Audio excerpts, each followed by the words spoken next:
much. Let's bring in the panel, bat this around a little bit for more on this story today. David Drucker is a staff writer for Roll Call.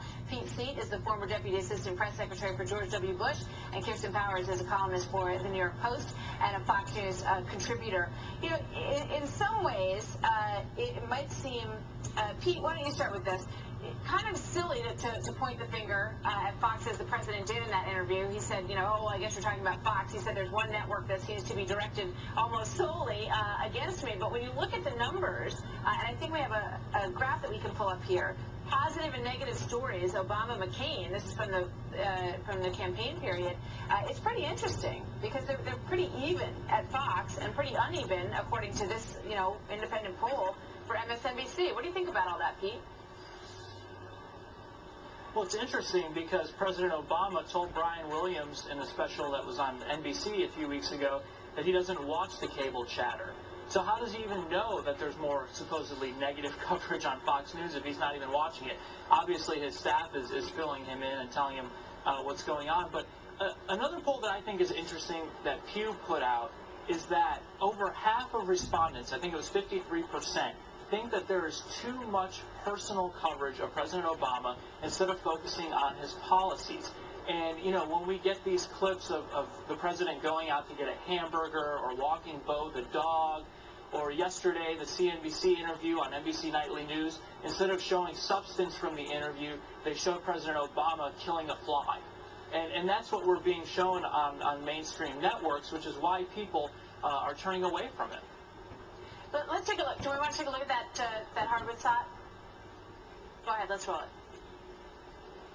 You said, I observed that you hadn't gotten much bad press.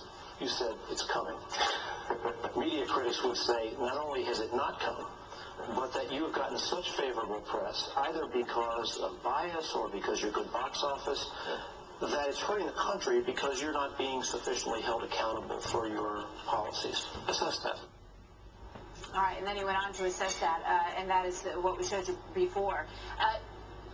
Kirsten, talk to me about, you know, this is a president who talks a lot about reaching across both sides of the aisle. You know, why wouldn't he want to be challenged by somebody who's good at asking tough questions?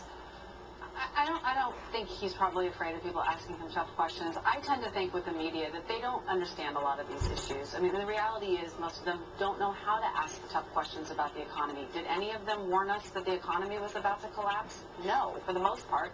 You know, people weren't asking tough questions even when George Bush was president. So one criticism I have of these studies is that it assumes that they're all equally competent. It assumes that Bill Clinton, George Bush, Barack Obama all are equally competent and should get equal amounts of positive press, when we know that that's not true. Bill Clinton's early days when he in the presidency were a disaster, so he should have been getting bad press. I think you can make an argument that, well, I do think the media needs to be not so focused on this fluffy stuff, that Obama has had a pretty successful job in terms of communicating with people, and he communicates and explains things to people so much more so than past presidents have, that I think that it accounts a lot for how people feel about him. That even if they're not sure, they're like... He even said in his book, Audacity of Hope, David Drucker, he said, people like, you know, and I'm paraphrasing here, people like to like me. And I think that's a huge part of this. I think there's a lot of press out there that liking President Obama. He's a, you know, likable guy, but as John Harwood points out, is there a danger inherent in that? Well, yeah, because eventually the press is going to turn on you. We're still very young into President Obama's term, and even though his honeymoon's going to last a little bit longer than most presidents, it will eventually end. And the other thing I'd point out that I really believe this president is the first celebrity president we've had of the modern media age. JFK and his wife were to a degree royalty, but President Obama and his wife are on Us Magazine, and they are all over the place for things they do that have nothing to do with policy, and that is because they are very popular right now, and they are very engaging and attractive people. But eventually, the press will turn on them. And I do think the point that was made about the press not being expert at a lot of these issues is one of the reasons why the president isn't getting the tough questions. Look, most of my colleagues are not economists. They are not healthcare experts. So when the president has something to say about healthcare, as he will in that ABC special coming up, how many of my colleagues know enough to ask the right kind of questions to hold his feet to the fire? And that includes myself on certain issues. We are simply reporters, and that's what allows the president off the hook. Reporters are people too, and they do sense what these things mean, and they do have good questions. And I do think that he has been held to the fire a little bit more. We've seen it happening in Robert Gibbs' press conferences lately. The questions are getting a little bit tougher, a little bit more focused. But one of the things that bothers me the most, and I want to ask you guys about this. What do you think? And have you seen presidents in the past, Pete? Start with you. Calling out one network or one media operation for scrutiny. Have you seen that before, and do you think that's okay? No, and as I recall, in the last primetime press conference that President Obama did, Major Garrett was not called on.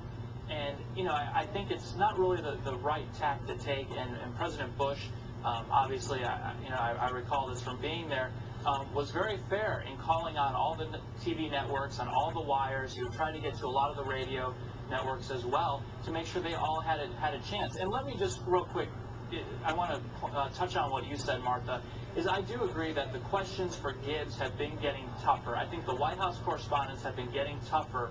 Where they haven't been getting tougher is on the major network appearances, such as the Brian Williams special and other things. So I definitely want to stick up for my press friends a little bit on that. All right, PC, Kirsten Powers, David Drucker, lots more to talk about this.